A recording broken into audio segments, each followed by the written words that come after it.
Kuyaphileka kodwa madoda. Ngizokhuluma la indaba yeSikhukhuna United versus Orlando Pirates game ezodlala kuleli sonto leli. Isikhukhuna siyadlala bafethu. Siyadlala isikhukhuna kumele sisihloniphe, yabo. Ngizobantu abaningi befuna ukuthatha kancane isikhukhuna. Isikhukhuna kumele sithathe kancane. Su number 4 right now. Su number 4 kwi-league. Yabo, sina 24 points, thina sina 30 points. Yaphileka mfowabhingu. Yabo kuyaphileka mfowabhingu. So ngizokhuluma indaba yeSikhukhuna United labafethu, yabo. Baningi abantu esengibazwile besithatha kancane isikhukhuna. Baningi kakhulu. So ngizokhuluma ngaso namhlanje. Igame esoyidlala nabo. Mase ubheke their last 5 games. Badlala iNemarumo Gallants, bawina against iNemarumo Gallants. Badlala nePolokwane City, badraw ngo-1-1. Badlala namaZulu, bawina ngo-2-0. Badlala neSuperSports, bawina ngo-3-0. Badlala neKaizer, badliwa ngo-1-0. Yabo babe ne-red card kuleyo game leyo. Mase bedlala neCape Town City. Yabo badlala neCape Town City, bawina ngo-2-0. Yabo so their last game they drawed against the Stellenbosch. Yabo they drawed against the Stellenbosch. Inkinga yabo bathola kakhulu ama-red card. Yabo iyona-ke into mhlambe singaba ne-upper hand kubona. Bona bayadlala iPirates kwenye level babo bazodliwa. No, there's another thing bafethu. Yabo mase approach ama-game kanje kumele sibe humble. Yabo kumele sibe humble. And abantu abaningi ade ngibabona bebhala lapha ka-Twitter bathi Orlando Pirates njengoba iyodlala le game le against iSikhukhuna during the week. Kumele sidlalise ischeme esingajwayele ukudlala. Yabo baqalise ubuthelezi, kuqale oxoki, yabo abadlala bakanjalo nje. But mina for me I don't think leyo nto leyo kumele si-approach ngayo leyo game leyo. I don't think kumele si-approach ngaleyo ndlela igame. Yabo because musathi ukubheka ngomgqibelo next week past 3 Loftus sidlala against iMamelodi Sundowns. Njengoba sodlala against iMamelodi Sundowns kumele siqalise ischeme esiqinile. Ischeme ade sidlala during the week. iMamelodi Sundowns iyodlala i-derby during the week. Njengoba iyodlala i-derby during the week bazodlalisa abadlali vele abazodlala ngomgqibelo. Yabo. Uthini uqinisile ba Isikhukhuna is well structured team. Sanibona. Sawubona bhuti njani? Akuyaphileka bhuti, kuyaphileka. Hayi bafethu. Kufanele impela iSundowns ibambe iqini. Yabona mesikhuluma nje iqiniso iSundowns iform yayo kahle yehlile ukuthi kuphela banama tactic athizo ukuthi bawine igame. Kodwa uyibonile igame eyizolo abayidlala ne-Arrows? Hayi bebezobholweka izolo. Yabona igame eyizolo I think abantu abaningi futhi bayithatha kancane iSundowns eningi. Nami bengiyithatha kancane but indlela sebeyi-approach ngakhona manje igame, indlela sebeyi-approach ngakhona. Bangasinikeza yona inkinga. Nathi siyadlala ngokwethu. Nathi yabona ngokwethu siyakwazi ukudlala but bona basinikeza inkinga. Noma basebaqhubeka ngento beqhubeka ngayo. Bengibona izolo indlela ba-approach ngakhona igame. IGolden Arrows ibidlala kakhulu i-offside trap. Befuna ukutrapha iSundowns. But kunabadlali abanjengo-Ikram Rainers, kunabadlali abanjengo-Shaul Lilo, obadlali labo bayakwazi uku-attack, bayakwazi i-Arrows ihlulekile nje i-Arrows ukushaya ama-offside trap. Ihlulekile. Iyona into engiyibonile nami izolo. And i-Pirates umgqibelo mase sidlale i-man to man marking. Yabo lento yama-offside trap izosibulala mase sidlala ne-Sundowns. Izosibulala nje ngempela. Mina ngibona iPirates inomdlalo omuhle. Bafethu njani? Kodwa Kuyaphileka. siyaphila. Siyaphila na. Kodwa into engiyibukayo mfethu, yabo umdlalo wange-weekend, umuntu olaziyo ibhola. Akusiyona leya chips le kade siyazi ukuthi kuba lula nje ukuthi idedele abantu bangene noma kanjani emabhokisini bashaya lokhuza ama-cross ngendlela ekuyiyona. Yabona nje lapha yana esikhulume nje iqiniso. Lapha kuyilento ngizobuya khona manje.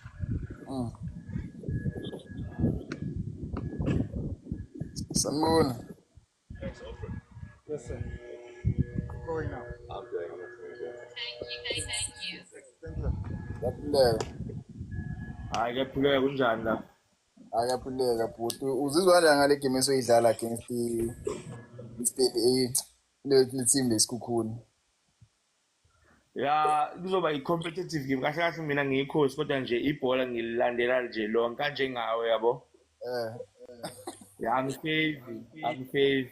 mana-ke le game athi idlalwa ngokwakho le idabi le enkulu. Uyibone njani mfowethu? Inkosi. Ya engingakusho nje ukuthi izinga le-derby selibuyele kule nto kade siyazi. Hmm. Libuyele ezingeni eliphezulu kuyadlalwa manje akekho umuntu odlala nge-handbrake okhipha bese-shifting besebenza. Yeah, uqinisele but I don't think i-Kaizer inikeze inkinga kakhulu i-Pirates in terms of ukuhlasela kakhulu goalkeeper because uma usubheka ama-stats, if you see the stats, i-Kaizer Chiefs ibe na-2 shots on target. Vela no-Pirates I think ibe na-7 shots on target. Ibe na-3 Kaizer Chiefs, i-Pirates ibe na-7. Yabo lokho kuzokukhombisa kahle ithi shuthi i-Kaizer Chiefs isishoda phambili ikhona la kumele ilungise khona. Ya asikwazi ukuthemba ukuranga, ngeke sikwazi ukuthemba uranga sithi sobina ama-trophy ngo-Chivaville. Yena ukhona une-presence, uneshoti, unamandla kodwa nje i-target iyona nto angayitholi. Buka laphana ubemqedile uSibisi kwamele akhele ngo-left wahluleka walishaya phezulu. Yabo if bewumuntu one-technique right laphana phela uma uyi-striker usebenzisa i-half chance uyenza i-chance ephelele. Yabona le-out uMabasa if lela bhola beliphethwe uMabasa nje akwazi ukuthena eboxing kahle bezolifaka nje kwa-90 nje straight. Hayi akusenani uthini ngepenalty? Penalty. Yeah, abantu abaningi and kuyangijabulisa ukuzwa umuntu okanjalo oyikhosi yabo. Some people basupporta ngenhliziyo bawayeka ama-rules ebhola. Nami ngiyi-Pirates ukube leya nto yenzeke kuthina bekuzo-accept ukuthi hayi vele i-penalty le yabo because ama-rules abekiwe ayashiwo ama-rules yize singajwayele ukuyibona ingajwayelekile ukwenzeka but uma subheke imithetho yebhola yebo bazosho namhlanje lapha ku-SABC ngaleya foul yabona leyana i-penalty nje i-clear penalty leya ayitolikwa ngoba ibhola belisengasesekho kumdlali wakhubeka ey'nyaweni. And enye into eyenzekalile mesikhuluma iqiniso lapha ekudabukeni kwejezi likalokhuze likaModi bekufanele lo muntu athole i-red card because kade khuzwa mana uModi hayi uphaka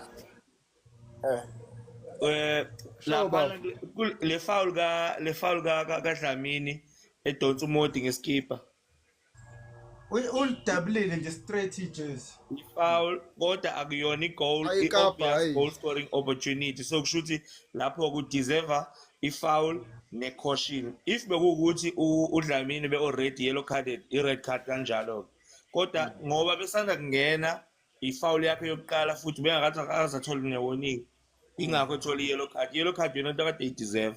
Kule ye-Kaizer Chiefs uBlom ayikho into engajwayelekile lapha uyamthinta umuntu nje eboxini ngezandla zakho ungaprotect ibhola liyele opponent uvula izandla kanje umthinte emahlombe umbambezele ukuthi angafika ebholeni lokho nje ipenalty whether ubumdedelile yabona bamfike ungayiboni ngale inamandla le ntwana hayi bekuyipenalty le ungqowayo futhi clear penalty kakhulu yana bafintwana kakhulu yana. hayi kodwa mina kahle kahle bengafuni ukuthi sikhulume kakhulu ngale ndaba ye-Kaizer la because yabo abantu abaningi bazovele bahluthe kwele inhliziyo bezofuna sikhulume ngale game yesikhukhune versus Orlando Pirates because nge-weekend siyodlala against iMamelodi Sundowns so le game le kumele sithathe serious because isikhukhune top 4 top 4 sifuna ukuya ku-number 2 that is number 2 wesikhukhune wafokhululeka nje u-3-1 loyo Pirates izowina bafu ngiyayinika nje u-3-1 Pirates izowina. iPirates nje iyawina ngisupport iCaizer impela kodwa isikhukhune nje hayi bandla hayi Mina ngiSundowns iKaboyelo mfethu. wekaboyelo njengoba siyodlala ngani nje Mana Yebo. nginama-fans la. Awekho ama-fans e-Pirates kule panel. Kuyasodlala nani nje ngomgqibelo niyayithemba. Hayi mina bafo ngokubona kwami iSundowns sengiyibonile mfethu. Bona badlala bawina kodwa ibhola labo mfethu alingigculisi ngale ndlela engifuna ukuthi badlale ngayo mfethu. Bawina kodwa nje ibhola labo mfethu hayi iPirates mfethu phambili iPirates inkinga kakhulu mfethu Pirates ngeke. Kodwa kona mfethu kona ngasho ukuthi uyithemba kwami eswini ngiyayithemba but nginalo doubt umncane kuze yabo lapha bangihubhe Pirates. Ngiyongihubha nje ngikhulume nje iqiniso. Engakusho mina ngeSundowns ukuthi nje iSundowns i-capitalize ngama-mistakes uyabo. iSundowns i-capitalize ngama-mistakes owenzayo wena as opponent uyabo. Manje iSundowns ayisadlali le game yokuthi i-center back izingele kwi-opposition half uyabo. Le game le ene-space esincane ayekunikeza ispace manje iSundowns kodwa izocapitalize ngama-mistake wakho uyabo. Okunye kumele ubheke wena Sandawana kwi-Pirate. iPirate inako konke, iyadlala nge-wing play, iyaqhamuka through the center, amabhola ayasuka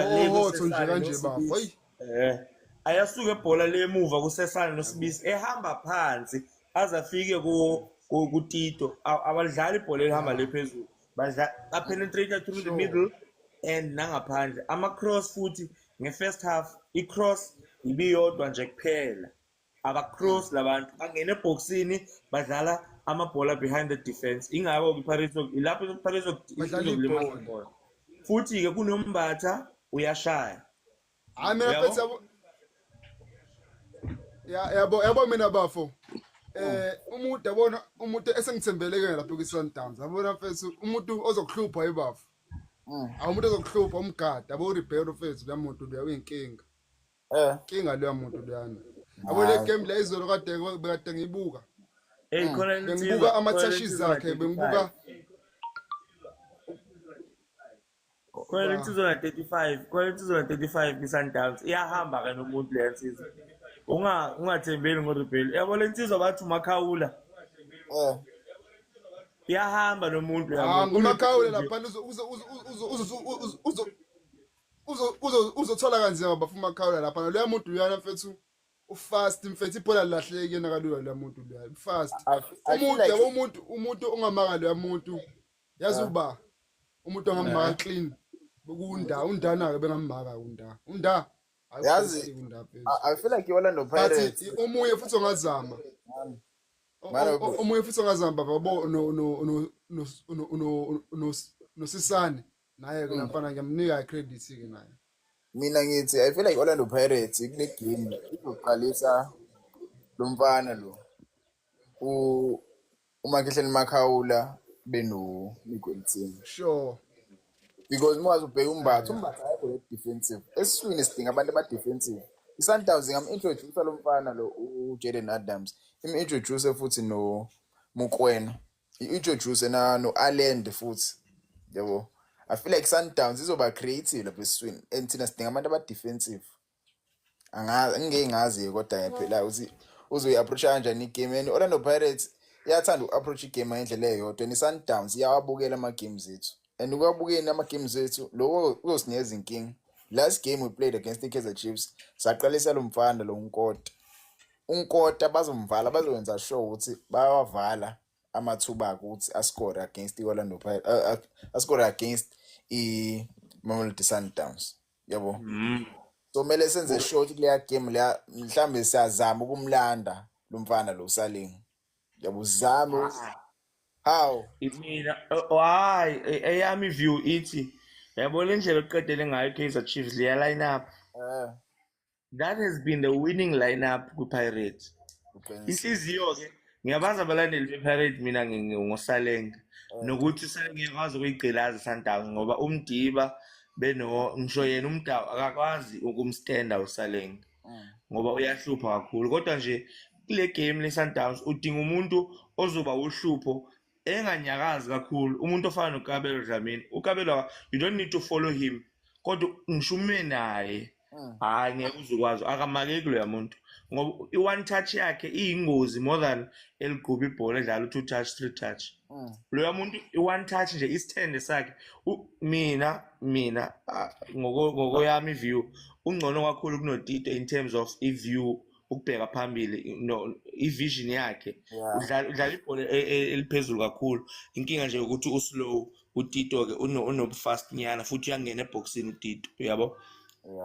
So manje ningathi ninikeza uHoto leya free roll yokukhuphuka phinda abuye nithi ngala nizodlala nje ngobale out of Van Rooyen naye akhuphuke bese ningena through the middle. Sundowns ayifuni leyo nto. iPirates imidlala nje through the middle.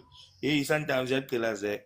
I-game igcina nje u-0-0 mhlawumbe if strong vele uMukwena siyamazi uStrong alende bayakwazi ukudlala kuma-tight spaces, into bebeyenza le for the past 3-4 seasons.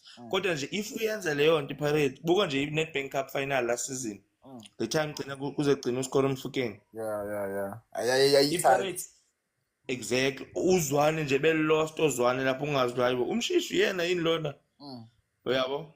So nje if nje iPirate inogcina nje leyo nto uthi asidlaleni through the middle, sishe nathi la ngaphakathi ngoba umudlali uzolicinga ibhola. uTito nje kuzomela afunde ukudlala a little bit deeper and then advance ne-play ma ibhola likuPirate, angalilindi ibhola ngale ngoba izobashaya leyo nto, yabo?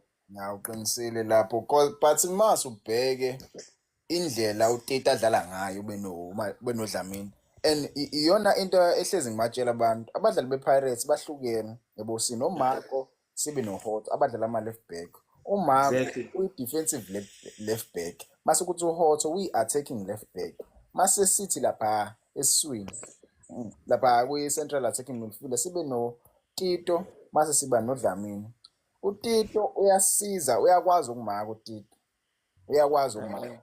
Mase kuthi uDlamini ucreative, ngeke uzurely kuyena ekumakeni, yabo? So kunama-games la obadlali labo bangawaqala because naphambili sibe nobani, siba noMakgopa okwaziyo ukudropa deep, azokhela ibhola acreate ama-forwards ethu. Wabona nale game lesizophela edlala neKaizer Chiefs, umjida waqhamuka yabo, wayisiza Orlando Pirates ikwazi ukudlala ibhola lapha phambili, yabo? Mase siba noMabasa who is a technically good striker okwaziyo ukushaya i-shots, yabo? Umjida ongacucuzi kaningi mase, yabo? I-strike esikanjalo-ke sisidingayo lapha phambili, but-ke kuleya game i-Kaizer Chiefs I think sasingamdingi uMabasa ngaleyo ndlela because sasidinga umdlali ozokwazi ukuyi-press i-Kaizer Chiefs. uHoto simphushele phambili ayi-press i-Kaizer Chiefs, yabo? Sasidinga i-Kaizer Chiefs iyi-press emuva, thina sayi-approach igame as in soyinquma nje nge-first half, kanti leyo nto ayisebenzelanga, yabo? Mesidlala kumele si-approach igame. Uma ukhumbula kahle, angazi noma wayibuka igame ye-Al Ahly, sidlala away safaka uMakgopa phambili, sayipressa isaqala igame iziyophela. i-Al Ahly ayingakwazi ukudlala ibhola emuva. So mase senze njalo siyodlala neSundowns, they start the ball at the back. When they start the ball at the back, we must make sure banama-loopholes. Lo mfana lo dlala noKekana laphana very slow kodwa intelligent. Ukhoza, I feel like ukhoza because uba uyobedlala ngalelela side. I think uMfokeng uyobedlala ngakulela side la Khoza. I think uMdawu, I don't know, uba uzodlala kulela side. Hayi phela yabo manje lo coach lona usezama wonke umuntu kade kudlala uZuko uMdunyelo izolo, bengadlali uMrena noMdawu. Sizosida-ke manje nge-line up. Hayi khululeka, siyazi ubedlala ba. Ucoach ngeke aloke eyalina uyazi uzobedlala ba. Akuyona i-arrows le. Uyazi ubedlala ba. So kulela side la umfana liyomela sizane benomdawu because uma ubheka igame yemagesi igoli laqhamuka lesikoro uMagesi leya cross leyakorwa lo mfana lo Wonderboy. Lela side liyaxeka lela side leSundowns. I feel like iPirates kumele isebenziselwe na kakhulu because khona uHoto ngala mase kuba khona uMfokeng. yabo. Mangashayi i-2v1 njalo kumdawu. Umdawu phela 1v1 omnandi. Kodwa mangashayi i-2v1 uHotho hleze ejoyini umfukeni. Nangala mawuthi niqale ngayo unkota uFan Rooyen amjoyini unkota versus umdiba. Badlale 1-2 noma lidlalwe phakathi bese angazi ukuthi angene noma landele the follow i-run yabo. Ngoba ziwu-2 izinto, it's either uyithaka in noma you follow the run. So mawukuthi nimdida njengalokho, this time nenza lokho, next time nenza lokho, okwesithathu ngeke ukuthi nizokwenza njani. And the thing is umdawu uyakwazi ukwenza ama-tackle, uyakwazi ukwenza ama-fouls yabo. Le phezulu hhayi dangerous. Uyakwazi ukwenza ama-fouls and leyo nto leyo yosinikeza futhi i-upper hand yokuthi si-create ama-goal scoring opportunities. Sinabadlali abakwazi ukusha ama-free kick laphana mfethu. Like nje i-Sundowns angiyiboni nami enganginikeza inkinga ngaleyo ndlela. Yabo kule game le ayisiyo i-Orlando Pirates ihamba nani i-point noma 3 points. Yabo. But ke singesazi bafethu singesazi. Le game le izobe ibaluleke kakhulu but ngifuna ukufocusa kulena mfethu. Azi abantu abaningi baloke bethi i-Orlando Pirates izowina. Orlando Pirates izowina. Isikukune zisithatha kancane because isikukune masubheka sinabadlali aba-right. Experience laphana. Ngeke umangala masidlala isikukune ukuthi hayibo umtambo. Mbule, Munare. Yabo le midfield nje ngisho ebhenchini ipacked kabi. Umkhize le out le dlala u deep 6 eyadlala le out. Ngiyazi akwazi ukudlala lapha because wathola i-red card. I think their last game he got a red card. But bakhona uMunare, bakhona uSipho. Bakhona uKheletho Maghalwa. Oba Adoso. Emuva. Useslow kodwa yena lo angaba hubo Chivaviro kodwa hayi ngeke alunge ko really. Bakhona no Linda Mtambo. Yabo lesa scheme sina experience and kunale striker sabo lesesisha angazi basithenga bese striker bathi uAndy Bhuweni. Lesa striker lesa kumele sibe wazi because ama center backs wethu umafishane and yebo lento le yama set piece ingasinikeza inkinga lapha. Yebo kakhulu. Ingasinikeza inkinga so kumele sibe watch kuleya game le asingayithathi lightly and si-approach nge-squad esiqinile esizokwazi ukudlala lapha eLoftus because siyodlala ku-stadium esincane i-Old Peter Mokaba Stadium. Siyodlala e-Old Peter Mokaba Stadium. That stadium is very very stressful. Sadlala against iMagesi sawina incane leya pitch. Kwawu 1-0 ne? Sawina 1-0 yabo. Khona ngeshoti. La mfukeng mfana. Ngileke boxing lapha nise Bidvest. If uyayikhumbula iBidvest Stadium. Ngiyayikhumbula. Incane leyo ndawo le. Leya pitch angiyithandi mina ngiyithanda ngifukama but ke sakwazi ukuthi siwine siwuthole 3 points kuleya game against iMagesi. Enye ke pitch esinikeza inkinga ku PSL nayi le East London. La idlala khona Chippa United by bizwanga nje le Buffalo City Stadium. Ay ala chip yaplay inkinga le ndawo. Injalo inodaka. Yabo mekwanetha nje akudlaleki. Kodwa baye approve abantu ba PSL benza kanjani kanti? Hayi singesazi but iChippa United mina ngokwami I feel like umasipala wakhona obabukela phansi. Umasipala wakhona obabukela phansi because leya team mina bidlala lapha eNelson Mandela Bay. Phela East London is on the other end. Fana nokuthi seMaritzburg neThekwini. Mabhida neHerikwana, uyabo? iNelson Mandela Bay iyayisebenzisa nayo iChippa kodwa amanye ama-games adlalelwa kule ndawo e-East London. eBuffalo City. Yabona nje kufana nalento le eyenziwa iMaritzburg United ixoshwa iHerikwana. Ngikhumbula iHerikwana idistrict yakhona ixosha yabo bazi bozodlala eThekwini sebeyiDurban City right now. Rebrandile bayiDurban City. Irwale AM le ngizwe amahemhemi kuthiwa ngenzeka ixoshwe yabo because ayisalethi lutho phela ama-games awasadlalwa bavumelana ukuthi ama-games azohostwa lapha agcina ukhoswa. Inenkinga irwale AM inenkinga bafu. Hayi. Irwale AM kuningi nje okusazokwenzeka. Thulani nibheke madoda. Kuningi okusazokwenzeka nayi iba le club le. iBloemfontein Celtic kuthiwa ifuna ukubuya nayo yabo nje ubizofuna ngathenga yona futhi Royal AM asazi. It's either Royal AM or iMagesi ngizwa amahemini kuthiwa it's either Royal AM or iMagesi FC. But mina I would purchase i-Royal AM because i-Royal AM kodwa ngcono iMagesi because i-Royal AM ineyikweletu and muthenga i-team kumele uyikhokhe lezo yikweletu. Ngithenga neyikweletu zayo. Kumele uyikhokhe uwena and kumele ukhokhe no-COVID nje ongakaqedwa. Yabonayo ezinye nje zezinto lezo ngcono iMagesi mhlambe uzame yabo ukudlala. Hayi bafo angikushiye khona la ngisamele ngiye khona. Hayi inkinga bafo ngibongile. Sure, kubonga mina. Sure.